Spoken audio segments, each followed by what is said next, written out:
Kryetari i Aleancës për Shqiptarët, Armen Taravari, gjatë një tubimi me banorët e Kostivarit, ka drejtuar një sër kritikash për qeverinë aktuale dhe për ish-bashkëpartiakët e tij, të cilët vendosën të mbeten në qeveri. Taravari tha se situata e shqiptarëve në vend me këqeverisje është alarmante. Sipas tij, shqiptarët sot janë të marginalizuar më shumë se kur. Ai vuri në dukje dy arsye kryesore që e cilësojnë momentin aktual si një gjendje të jashtëzakonshme për shqiptarët, procesi bllokuar i integrimeve europiane dhe marginalizimi ekstrem i shqiptarëve në institucionet shtetërore.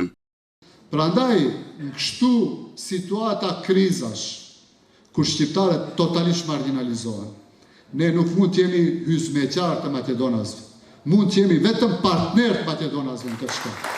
Koha e hysmeqarllëkut ka mbaru në 90-tave. Mbas asaj, shqiptarët asnjëherë s'mund të jenë hysmeqar të dikujt. Po as Mickovskit, as Zaerit, as dikujt të ardhshëm. Kjo gjendje aktuale në Maqedoni është gjendje e jashtëzakonshme për shqiptarët.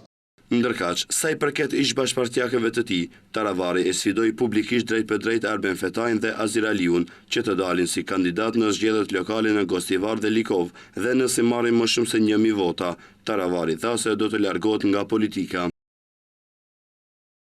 E ftoi Azir Aliun edhe Arben Fetajin pa i ofendu, o bura, dilni me fush mejdanit, dilni në Gostivar e Likov kandidat.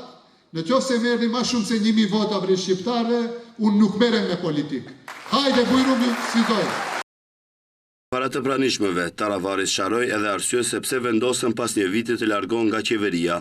Ai tha se premtimet nuk janë realizuar, ndërsa përmendi se nga kredia hungareze janë ndihmuar 200 kompani, të gjitha nga maqedonia lindore dhe asnjë kompani shqiptare. Gjithashtu, premtimet kreu ASH tha se nuk janë realizuar as në punësimet e shqiptarëve, ku siç tha, shifen lumë njerëz të punësuar të etnitetit maqedonas dhe numra binar të punësuar shqiptar.